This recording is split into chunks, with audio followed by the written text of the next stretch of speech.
Traffic అంశంపై CM serious గా ఉన్నారన్నారు మంత్రి కోమటిరెడ్డి వెంకటరెడ్డి. సంక్రాంతి పండుగ వేళ ట్రాఫిక్ ఇబ్బంది లేకుండా టోల్ ప్లాజాల వద్ద ఫ్రీవే ఏర్పాటుకు కేంద్రానికి రిక్వెస్ట్ చేస్తామన్నారు.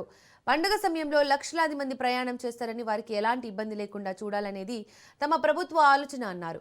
కేంద్ర మంత్రి నితిన్ గడ్కరీకి లేఖ రాస్తానన్నారు మంత్రి కోమటిరెడ్డి వెంకటరెడ్డి.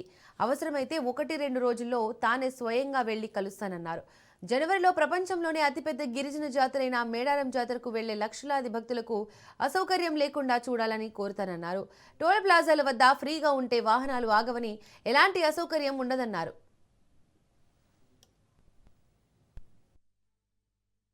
10 లక్షల వెహికల్స్ పోయినసారి 9,97,000 వెహికల్స్ హైదరాబాద్ కి private vehicles other than private buses కార్లు 600 ట్రైన్లు కాక పోయినట్టు లెక్కలు ఉన్నాయి. దాని అందుకే అడ్వాన్స్ గా ఈ రోజు ఉదయం 9 గంటలకు వెళ్లి రివ్యూ చేస్తూ నేషనల్ హైవే ఆర్ఓస్ మా స్పెషల్ చీఫ్ సెక్రటరీ వికాస్ రాజు గారు సూర్యాపేట, నల్గొండ, భువనగిరి, రంగారెడ్డి జిల్లా జాయింట్ కలెక్టర్ గారు రావడం జరిగింది. మిగిలిన 3 జిల్లాల కలెక్టర్లు, ఎస్పీలు, మొట్టమొదటిసారి ఈఎన్సీలు ఆర్ఎంఈకి సంబంధించి ఈ రోజు రాత్రికి వెళ్లే అన్ని ఎక్కడ కూడా ట్రాఫిక్ ఆగకుండా పోవాలి. టోల్ గేట్ల దగ్గర ఎక్కువ పెంచే విధంగా తీసుకోవాలి కౌంటర్స్. దాంతో పాటు గతంలో మనకు ఎక్కడెక్కడ యాక్సిడెంట్ స్పాట్స్ ఉన్నాయో యాక్సిడెంట్ స్పాట్ దగ్గర మొత్తం గ్రామాలకు వెళ్ళి క్లోజ్ చేసుకుంటూ యూటర్న్ దూరమైన సరే యూటర్న్ కొట్టాలని, అందులో రామేజ్ ఫిలిం సిటీ దగ్గర కూడా క్రాసింగ్ దగ్గర కూడా ఇబ్బంది అవుతుంది. ఇలా కొన్ని పాయింట్లు గుర్తుకుంటే సుదీర్ఘంగా 5 గంటల పాటు మొట్టమొదటిసారి 10 రోజుల ముందే ఏర్పాట్లు చేస్తున్నాం. ప్రజలందరికీ పండుగకు వెళ్లే ప్రజలందరికీ కూడా హామీ ఇస్తున్నాం. ఈసారి ఎటువంటి ఇబ్బంది లేకుండా త్వరగా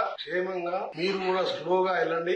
అన్ని వసతులు ఏర్పాటు చేస్తున్నాం. హెవీ వెహికల్స్ 8 లేకుండా 8th, 9th, 10th, 11th ఈ 4 రోజులు హెవీ వెహికల్స్ అవి ఎవరు కూడా ఇండస్ట్రీ వాళ్ళు ఆ వెహికల్స్ ని బయటికి పంపకుండా త్వరగా చేరుకునే విధంగా అన్ని ఏర్పాటు చేయడం జరిగింది. మళ్ళీ రిటర్న్ లో వచ్చేటప్పుడు కూడా తీసుకోవాల్సిన చర్యలు గానీ ఇది ఫస్ట్ టైం ఆర్ఎండ్బి డిపార్ట్మెంట్ ఎప్పుడు కూడా ఇలాంటి మీటింగ్ అన్ని ఏర్పాటు చేసి ఎక్కడ ఒక్క వెహికల్ ఆగకుండా అన్ని చర్యలు తీసుకోవడానికి ఈ రోజు పగడమని ప్రణాళికతో ముందుకు పోతున్నాం.